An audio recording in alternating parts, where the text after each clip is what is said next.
Hello friends. Python की इस पहली वीडियो सीरीज में आप सबका स्वागत है। तो चलिए आज हम लोग पाइथन की पहली क्लास को अच्छे तरीके से समझने की कोशिश करते हैं। जैसा कि what is Python, history of Python, Python version, feature of Python and the last is application of Python. तो फ्रेंड्स, मैं आप लोगों से रिकमेंड करना चाहूंगा कि पाइथन प्रोग्रामिंग लैंग्वेज को समझने से पहले इसे इससे पहले हम कह सकते हैं कि पाइथन प्रोग्रामिंग लैंग्वेज से पहले जो प्रोग्रामिंग लैंग्वेज आया था, रियल में उन प्रोग्रामिंग लैंग्वेज में ऐसी क्या प्रॉब्लम्स हुई जिसकी वजह से आज टेक्नोलॉजी या बहुत सारी कंपनी कहती है कि हमें पाइथन प्रोफेशनल्स चाहिए। रियल में आज पाइथन प्रोग्रामिंग लैंग्वेज का डिमांड है तो किस लेवल पे है, और हमें यह समझना है कि इससे पहले वाले प्रोग्रामिंग लैंग्वेज में ऐसी क्या प्रॉब्लम्स हुई जिसकी वजह से हमें पाइथन जैसे प्रोग्रामिंग लैंग्वेज को यूज करना पड़ा। तो आप लोग ध्यान से इस चीज को समझने की कोशिश करिए। तो आप लोगों से अगर मैं पूछूं कि आप लोग के माइंड में सबसे पहला प्रोग्रामिंग लैंग्वेज जो है, कई सारे प्रोफेशनल से मैं ये चीजें पूछता हूं तो वे लोग कहते सर नहीं, जब हम लोग 11th-12th में थे या फिर जब हम लोग अपना एज अ प्रोग्रामिंग लैंग्वेज की तरफ अपना करियर स्टार्ट करने के लिए सोचा तो कई सारे प्रोफेशनल या कई सारे लोग हमें ये रिकमेंड करते थे कि नहीं, सबसे पहले आपको सी, देन C++, देन जावा, ये सारी चीजें आनी चाहिए, या इस तरह का एक फ्लो था। तो क्या पाइथन लैंग्वेज को सीखने के लिए भी हमें इन सब चीजों की रिक्वायरमेंट है? बिल्कुल नहीं। हम पाइथन प्रोग्रामिंग लैंग्वेज को डायरेक्ट बिना किसी प्रोग्रामिंग लैंग्वेज, हम कह सकते हैं कि अगर इससे पहले आपको कोई प्रोग्रामिंग लैंग्वेज नहीं आ रहा है तभी आप पाइथन प्रोग्रामिंग लैंग्वेज को अच्छे तरीके से सीख सकते हैं। तो पहले इस बात को समझिए कि रियल में अगर सबसे पहले मैं सी प्रोग्रामिंग लैंग्वेज की मैं बात करें तो रियल में सी प्रोग्रामिंग लैंग्वेज के अंदर ऐसी क्या प्रॉब्लम्स थी जिनकी वजह से टेक्नोलॉजी को आगे फर्दर प्रोग्रामिंग लैंग्वेज को लॉन्च करना पड़ा। आप सबको पता है कि अगर सी प्रोग्रामिंग लैंग्वेज के अंदर ऐसी कोई प्रॉब्लम्स नहीं होता, ऐसी कोई कमियां नहीं होती, तो शायद टेक्नोलॉजी किसी और लैंग्वेज को यूज करने के लिए नहीं सोचते। तो what are the disadvantage of C programming language? तो दोस्तों, मैं आप लोगों को, अगर आप लोगों को आता है अच्छी बात है, नहीं आता है तो आप लोग ध्यान से इसे समझने की कोशिश करिए, और ये सारी कॉन्सेप्ट समझने के बाद हम लोग मूव करेंगे पाइथन के ऊपर। तो मैं बात कर रहा था what are the disadvantage of C programming language. तो देखिए, सी प्रोग्रामिंग लैंग्वेज की मैं बात करूं तो रियल में दो प्रॉब्लम्स देखा गया था। पहला प्रॉब्लम तो ये था कि वो सिक्योरिटी के पॉइंट ऑफ व्यू से बहुत ज्यादा वीक, हम कह सकते हैं, या फिर हम ये भी कह सकते हैं कि स्ट्रांग नहीं था। मतलब कि अगर आप सी प्रोग्रामिंग लैंग्वेज को यूज करके कोई सॉफ्टवेयर डिजाइन करते हैं तो नो डाउट, सिर्फ मैं एक्सपर्ट की बात नहीं कर रहा, अगर एक नॉर्मल एथिकल हैकर स्टूडेंट्स को या एथिकल हैकर प्रोफेशनल्स हैं तो आपकी सॉफ्टवेयर को वो हैक कर सकता था। और दूसरा प्रॉब्लम क्या था कि हम वहां पे जो कोड राइट करते थे वो काफी ज्यादा कॉम्प्लिकेटेड होता था, मीन्स रीयूजेबिलिटी का कॉन्सेप्ट नहीं था।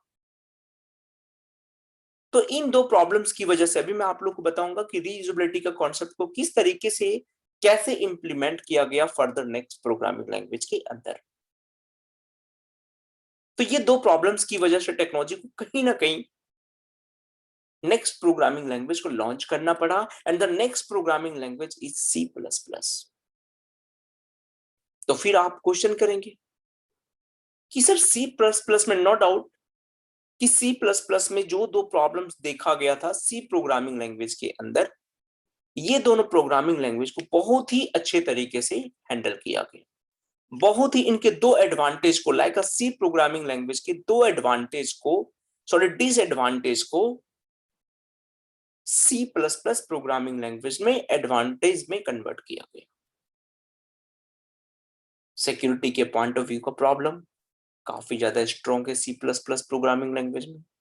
अगर मैं रीयूजेबिलिटी की कॉन्सेप्ट की बात करूं तो यहां भी काफी ज्यादा स्ट्रॉन्ग है, क्योंकि C++ ही लैंग्वेज है जिसमें ऑब्जेक्ट ओरिएंटेड प्रोग्रामिंग लैंग्वेज को इम्प्लीमेंट किया गया था। तो आई होप अब आप लोग को ये समझने में दिक्कत हो रहा होगा, या अगर आप लोग को पता है कि what is the meaning of object oriented programming language, तो मैं काफी डीप में तो नहीं बता सकता क्योंकि ये वीडियो काफी ज्यादा लंबा नहीं करना चाहता।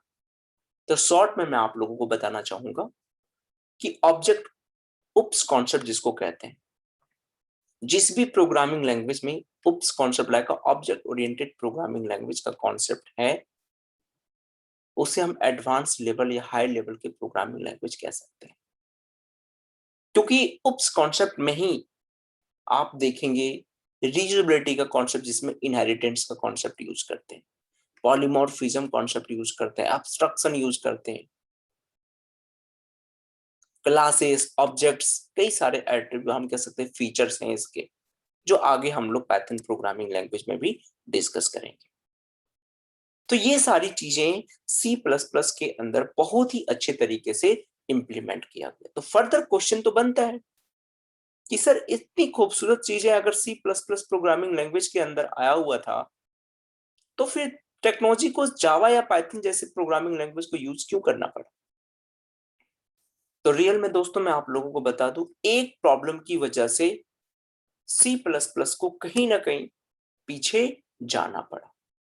हम ये नहीं कह सकते कि C++ प्रोग्रामिंग लैंग्वेज अपने आप में महान नहीं है, बिल्कुल है, बट उसमें कुछ प्रॉब्लम्स थी जिसकी वजह से टेक्नोलॉजी को लगा नहीं, हमें इसे भी आगे बेटर करने की जरूरत है।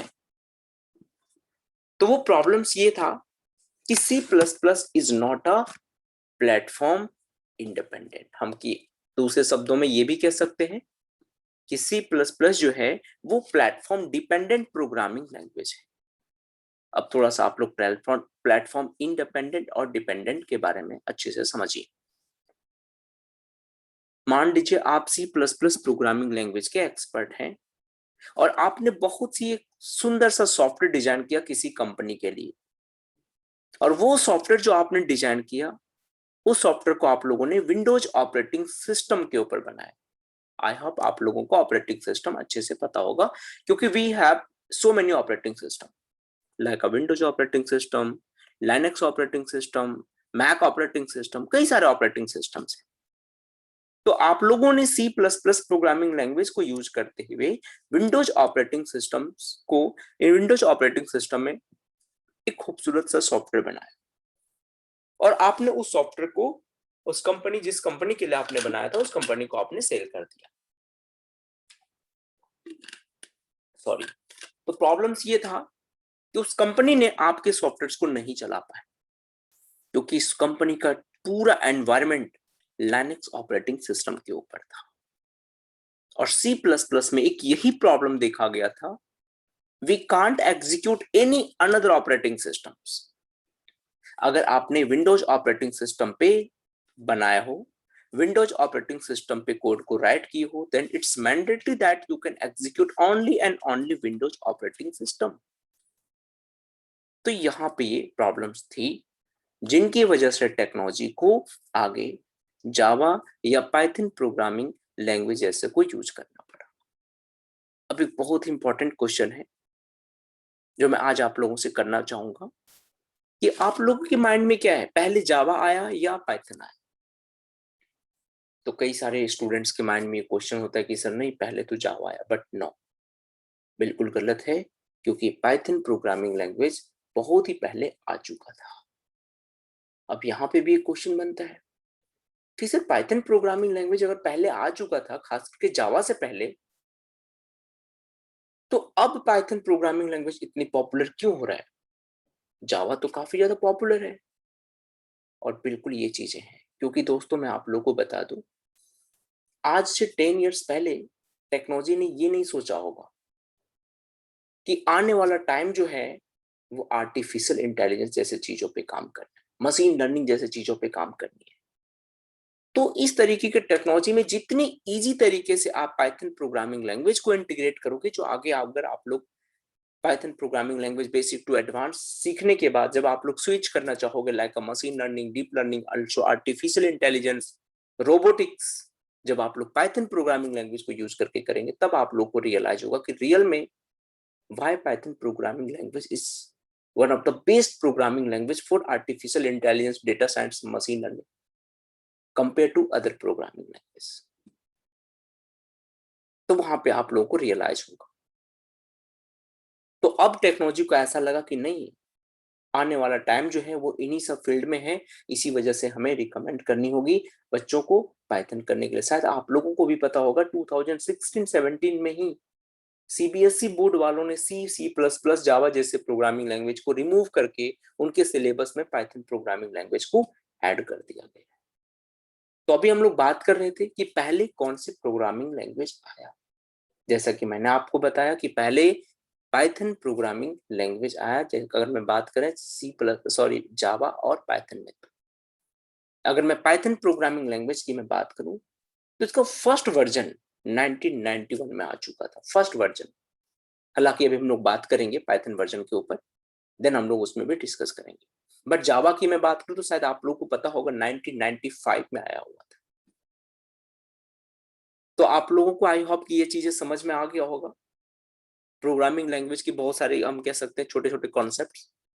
हालांकि मैं इस वीडियो को ज्यादा कॉम्प्लिकेटेड या हम कह सकते हैं ज्यादा लंबा नहीं बनाना चाहता, इसकी वजह से मैं आप लोग को बहुत शॉर्ट में इस चीज को नॉलेज देने की कोशिश कर रहा हूँ। एंड आई होप अगर आप लोगों को कहीं कोई किसी तरीके का डाउट है तो दोस्तों आप लोग कमेंट सेक्शन में जरूर मुझे कमेंट करिए, ताकि मैं भी समझ पाऊं कि आप लोग को किस तरीके के प्रॉब्लम्स हैं या फिर मेरी बातों को आप लोग कहाँ पे नहीं समझ पा रहे। राइट, तो चलिए फिलहाल हम लोग पाइथन प्रोग्रामिंग लैंग्वेज के ऊपर बात करते हैं, इसे अच्छे तरीके से समझने की कोशिश करते हैं। तो सबसे पहला पॉइंट जो आप लोग देख रहे हैं, व्हाट इज पाइथन। रियल में पाइथन होता क्या है, पाइथन प्रोग्रामिंग लैंग्वेज है क्या। राइट, तो समझिए, Python programming language is an object-oriented, high-level, dynamic, interpreted, multi-purpose programming language। दोस्तों अगर आपने C++ या जावा की मैं बात करूं तो वहां पे वो भी हाई लेवल लैंग्वेज है, लेकिन वहां पे जो है वो कंपाइलर बेस्ड होता था। अब यहाँ पे भी क्वेश्चन आता है, भाई ये कंपाइलर क्या होता है। तो मैं शॉर्टली आप लोगों को बताना चाहूँ कि जब भी आप कोई कंप्यूटर यूज करते हैं, क्या आपको लगता है कि आपकी सोर्स जो आप टाइप करते हैं वो कंप्यूटर समझ रहा है? बिल्कुल नहीं। तो आपकी सोर्स कोड को मशीन कोड में कन्वर्ट किया जाता है एंड फर्दर मशीन कोड को सोर्स कोड में कन्वर्ट किया जाता है। तो ये जो कन्वर्ट करने का जो प्रोसेस होता है वो कंपाइलर और इंटरप्रेटर का होता है। अगर मैं डिफरेंस की बात करूं कि सर दोनों अगर ट्रांसलेटर है to convert our source code into a machine code, then what is the difference between both of them. तो इन दोनों में अगर डिफरेंस की मैं बात करूं तो आप लोग यहाँ पे समझिए कि कंपाइलर जो है एक साथ पूरी लाइन को ट्रांसलेट करता है, मीन्स कंपाइल करता है, और अगर मैं इंटरप्रेटर की बात करूं तो ये लाइन बाय लाइन इंटरप्रेट करता है। इसीलिए हम कह सकते हैं कि पाइथन प्रोग्रामिंग लैंग्वेज में हमें एरर को डिटेक्ट करना इजी होता है कंपेयर टू C++ या जावा प्रोग्रामिंग लैंग्वेज। तो आगे हम लोग समझेंगे ये काम कैसे करता है, इसके बाइट कोड क्या होता है, कंपाइलर इंटरप्रेटर कॉन्सेप्ट कैसे इंप्लीमेंट करते हैं। तो ये सारी चीजें पे हम लोग डिस्कस करेंगे। जैसे कि dynamic language, how can you say that.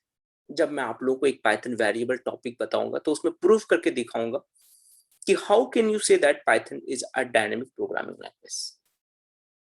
Right, और मल्टीपर्पज, जैसा कि आप सबको पता है कि जिस भी प्रोग्रामिंग लैंग्वेज को यूज करके हम मल्टीटास्क हम कह सकते हैं चीजों को बना सकते हैं, that is a multi programming language. Multiple program कर सकते हैं, जो अभी हम लोग देखेंगे एप्लीकेशन और फीचर्स में। राइट, तो अगर मैं एग्जैक्ट डेफिनेशन की आप लोग दोस्तों अगर नोट्स बनाना चाहें तो अच्छे से नोट्स बना लीजिए। राइट, आगे मैं कई सारे वीडियोस भी बनाऊंगा इस सीरीज को यूज करते हो, सॉरी इस सीरीज में, जो आगे आप लोगों को काम भी आएगा। ठीक है, तो यहाँ पे समझिए, Python is an object oriented, high level, dynamic, interpreted and multipurpose programming language. I hope समझ में आ गया होगा। आगे हम लोग और ज्यादा डिटेल्स में समझने की कोशिश करेंगे। चलिए, तो next point is Python history. जैसा कि अभी मैंने पहले आप लोग को बताया कि पाइथन का जो फर्स्ट वर्जन था वो 1991 में आया हुआ था। बट अगर मैं हिस्ट्री की बात करूं, मतलब जहां से पाइथन को सोचा जा चुका था, एक्चुअल में पाइथन को 1989 में, जैसे कि आप देखिए, implementation of Python was started in December 1989 by Guido van Rossum at CWI, like a Centrum Wiskunde Informatica in Netherlands. Means 1989 में इनके द्वारा सोचा जा चुका था। अब कई सारे क्वेश्चन या कई सारे यूट्यूब में मैंने देखा है कि वहां पे ये बताते कि भाई पाइथन प्रोग्रामिंग लैंग्वेज का नाम जो है वो पाइथन क्यों पड़ा। तो रियल में अगर नाम की मैं बात करूं तो यहाँ पे name of Python taking from Monty Python flying circus, एक सीरियल था, हम कह सकते हैं टीवी शो था, जिसमें वहां पे मॉन्टी, आप देख रहे होंगे मॉन्टी पाइथन फ्लाइंग सर्कस, जिसमें पाइथन वर्ड को लिया हुआ था, राइट। तो हम कह सकते हैं name of Python taking from Monty Python flying circus on TV show. The next is Python version. दोस्तों अगर मैं पाइथन वर्जन की बात करूं, और अगर आप लोग पाइथन की किसी भी वर्जन, जैसे पाइथन में वर्जन जो स्टार्ट हुआ था 1 पॉइंट समथिंग से लेकर के अभी जो लेटेस्ट वर्जन है, इसके अभी आप देखोगे तो हर एक 2 मंथ्स 1 मंथ्स या 15 डेज के अंदर भी इनके वर्जन जो है वो अपडेटेड होते रहते हैं। तो आप लोगों को अगर वर्जन या पाइथन से रिलेटेड कुछ देखनी है तो इसकी ऑफिशियल साइट है like python.org, राइट। आप लोग www.python.org की वेबसाइट पे जाइए, वहां पे अगर आप लोग डाउनलोड बटन पे क्लिक करते हैं तो वहां पे जितने भी पाइथन के वर्जन हैं वो सारे वर्जन आप देख पाएंगे, और जो लेटेस्ट वर्जन है लाइक 3.9.4 और 5 भी आ चुका है तो आप उसे एक्सेस कर सकते हो वहां से। तो अभी जो हम लोग आगे क्लास स्टार्ट करेंगे, आगे की वीडियोस में आप लोगों को ये भी बताऊंगा कि इंस्टॉल कैसे करते हैं, कैसे हमें आगे करनी है, कौन से एडिटर को यूज करनी है, या इंस्टॉल या डाउनलोड वगैरह में कैसे करना, वो सारी में चीजें मैं आप लोगों को नेक्स्ट वीडियोस में लेके आऊंगा। ठीक है, तो मैं आप लोग ये समझिए कि पाइथन वर्जन या पाइथन के बारे में कुछ जानना है, ऑफिशियल चीजों डॉक्यूमेंटेशन में हमें कुछ समझनी है, तो आप लोग python.org की वेबसाइट पे जा सकते हैं। एंड अगेन मैं फीचर ऑफ पाइथन की बात करूं तो कई इंपॉर्टेंट, हम कह सकते हैं कई एडवांस लेवल के फीचर्स हैं पाइथन प्रोग्रामिंग लैंग्वेज के अंदर, जिसे यूज करके हम कर सकते हैं, जैसे easy to learn and use. दोस्तों एक छोटा सा एग्जांपल मैं देना चाहूंगा, और स्पेशली उन लोगों के लिए जो लोग ऑलरेडी सी प्लस प्लस या जावा जैसे प्रोग्रामिंग लैंग्वेज, इन सब में से किसी एक प्रोग्रामिंग लैंग्वेज को भी आता हो या फिर यूज की हो। अगर मैं आप लोगों को जावा या C plus plus programming language में welcome to my programming language को प्रिंट करने के लिए बोलूं, तो मुझे नहीं लगता कि आप लोग 4 to 5 लाइन को यूज किए बिना प्रिंट कर सकते हैं। जैसे कि अगर मैं जावा की बात करूं तो वहां पे सबसे पहले आप क्लास क्रिएट करिए, देन आपको क्या लगाना पड़ेगा, कर्ली ब्रैकेट जिसमें ओपन करते हैं, then again public static void main, then उस वैल्यू को प्रिंट करने के लिए आप लगाओगे system.out.println। तो अराउंड 4 to 5 लाइन को यूज करके आप एक मैसेज प्रिंट कर सकते हो, welcome to programming language. But अगर मैं पाइथन प्रोग्रामिंग लैंग्वेज की बात करूं तो यहां पे सिर्फ और सिर्फ you can execute only, you can write only print statement. आप प्रिंट फंक्शंस को यूज करके, सिर्फ और सिर्फ हम कह सकते हैं प्रिंट फंक्शन को यूज करके आप वेलकम टू प्रोग्रामिंग लैंग्वेज को प्रिंट करा सकते हैं। तो हम कह सकते हैं यहाँ पे काफी ज्यादा इजी होता है कोड को राइट करने में, कोड को एग्जीक्यूट करने में, और कोड को समझने में भी हमें काफी ज्यादा इजी होता है। And the next feature is interpreted language. जैसा कि मैंने आपसे थोड़ी देर पहले बताया कि इंटरप्रेटर और कंपाइलर ये दोनों ट्रांसलेटर होता है, बट डिफरेंस ये है कि इंटरप्रेटर जो है वो लाइन बाय लाइन एग्जीक्यूट करता है, लाइन बाय लाइन ट्रांसलेट करता है। चलिए मैं एक छोटा सा एग्जांपल देता हूँ इसे समझाने के लिए। मान लीजिए आपने एक जावा में प्रोग्राम 10 लाइन की प्रोग्राम आपने जावा में लिखी हो और 10 लाइन की प्रोग्राम आपने पाइथन में लिखी हो। जस्ट इमेजिन करते हैं कि दोनों प्रोग्रामिंग लैंग्वेज में 5 एरर हैं। तो सबसे पहले अगर मैं जावा की बात करूं तो वहां पे एक एक्स्ट्रा वर्कलोड हो जाता है कि भाई first of all you have to compile, after then you can execute. Without compilation you can't execute in Java programming language. तो एक एक्स्ट्रा स्टेप होता है कि भाई पहले हमें कंपाइल करना पड़ेगा, और कंपाइलेशन के टाइम पे वहां क्या है, कितने एरर हैं, 5 एरर हैं, और पाइथन में भी 5 एरर है। तो वहां पे कंपाइलेशन के टाइम पे आपको उन 5 के 5 एरर जो है वो डिस्प्ले कर दिए जाएंगे। अब जो बिगनर्स लेवल के स्टूडेंट्स होता है उनके लिए तो दिक्कत होता है, भाई 5 एरर को मैं कैसे ठीक करूं। बट अगर आप पाइथन प्रोग्रामिंग लैंग्वेज में हैं, एक तो यहाँ पे कंपाइलेशन का कोई स्टेप नहीं होता, इंटरनली होता है, बट फाइनली जो हम यूज करते हैं वो इंटरप्रेटर कॉन्सेप्ट को यूज करते हैं।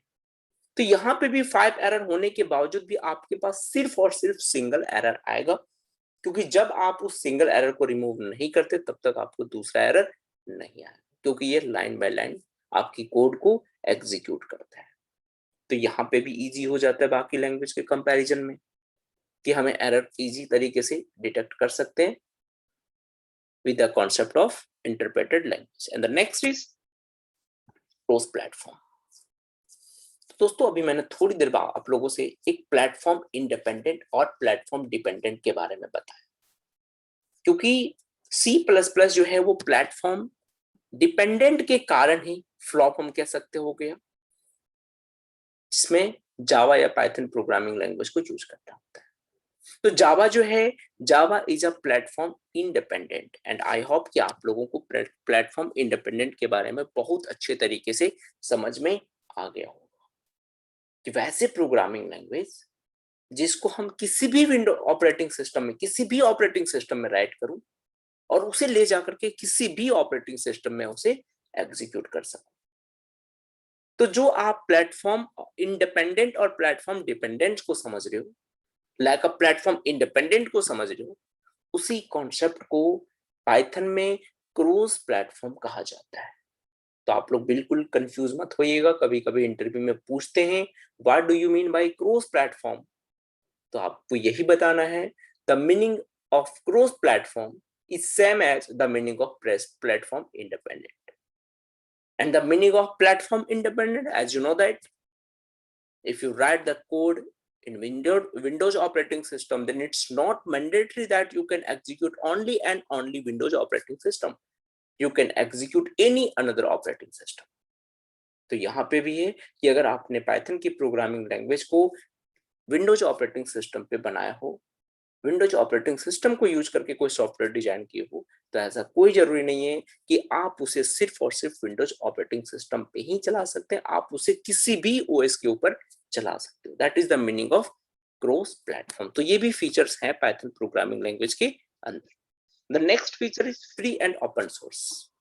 बिल्कुल ये अपने आप में फ्री है, जिसे कई सारे बच्चे क्वेश्चंस करते हैं कि सर ये सॉफ्टवेयर को जब हम इंस्टॉल या डाउनलोड करेंगे तो हमें चार्ज देना पड़ेगा। बिल्कुल नहीं, इतनी फ्री है, इतनी ओपन सोर्स है कि अगर आपको एडवांस नॉलेज आता है तो इसकी कोड में जाकर के आप कुछ चेंजेस कर सकते हैं, अगर उस तरीके की नॉलेज आपके पास है तो। जैसे हम यहाँ पे खुद का अपना मॉड्यूल डिजाइन करेंगे, कई सारे बिल्ट इन मॉड्यूल तो हैं ही, बट हम अपना भी मॉड्यूल बना सकते हैं क्योंकि इसकी कोड बिल्कुल फ्री एंड ओपन सोर्स है। Next is object oriented programming language, जो आगे की सेशन पे हम लोग काफी डीप में समझने की कोशिश करेंगे कि इसमें ऑब्जेक्ट ओरिएंटेड प्रोग्रामिंग लैंग्वेज जो है वो कैसे इंप्लीमेंट करते हैं। अगर आप लोग में से कोई पाइथन के प्रोफेशनल्स हैं तो आप लोगों को पता होगा कि Java doesn't support multiple inheritance. Sorry,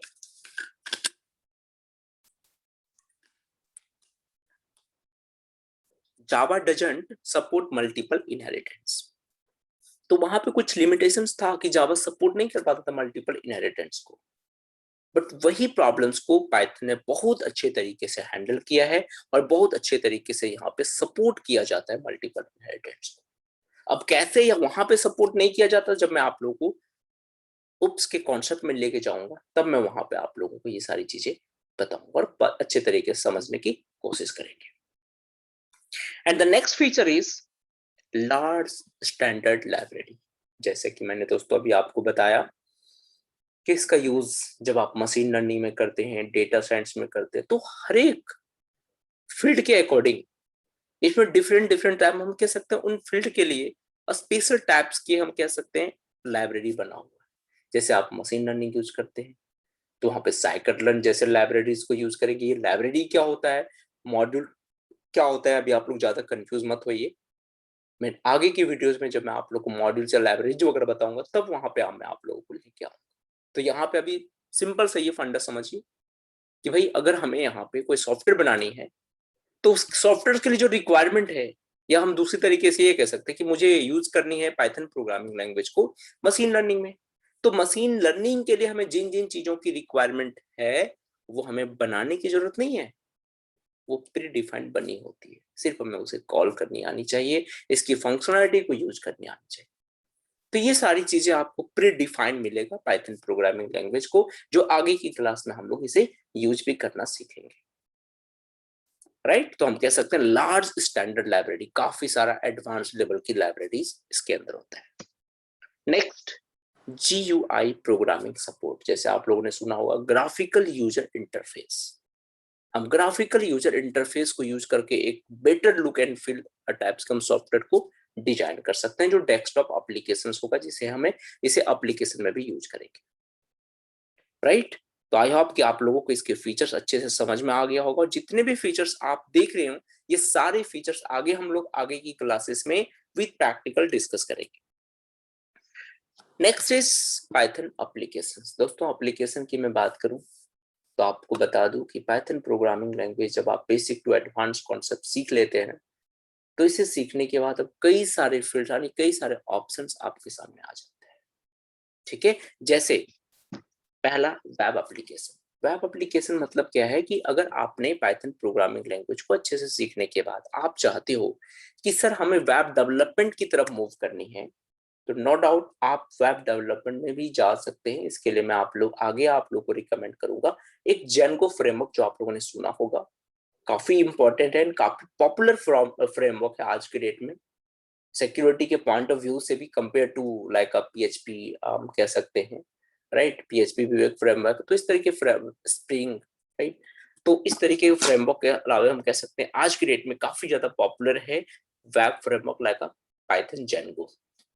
the next is desktop application, जैसे कि मैंने आपको बताया GUI एप्लीकेशन। तो GUI यानी ग्राफिकल यूजर इंटरफेस के कॉन्सेप्ट को यूज करके आप एडवांस लेवल का डेस्कटॉप एप्लीकेशन बना सकते हैं, काफी ज्यादा बेटर लुक एंड फील्स हैं। और आगे की कुछ वीडियोस में मैं आप लोगों के लिए बहुत प्यारा सा एक प्रोजेक्ट लेके आऊंगा जिसमें कुछ इंस्ट्रूमेंट हम यूज करेंगे, ATM का फिजिकल स्ट्रक्चर तैयार करेंगे, एंड ये सारा प्रोजेक्ट के लिए मैं आप लोगों को वहां पे GUI यानी डेस्कटॉप एप्लीकेशंस को यूज करते हुए या GUI कॉन्सेप्ट को यूज करते हुए हम लोग डेस्कटॉप एप्लीकेशन को डिजाइन करना सीखेंगे।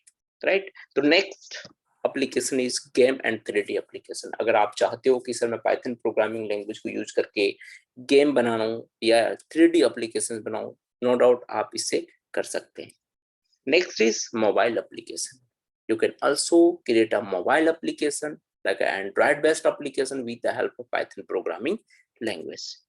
Next, scientific and numerical based application, जिसको डेटा साइंस में दोस्तों काफी ज्यादा हम लोग इसे यूज करेंगे। साइंटिफिक नंबर्स वगैरह जैसे mode, median, standard deviation, correlation, को फंक्शंस, इस तरीके की चीजों को निकालने के लिए भी हम काफी ज्यादा यूज करते हैं पाइथन प्रोग्रामिंग लैंग्वेज को। And the next is data science. आप सबको पता है कि आज के डेट में डेटा साइंस का कितनी बड़ी हम कह सकते हैं इंपॉर्टेंट रोल है, काफी बड़ी इंपॉर्टेंट रोल है।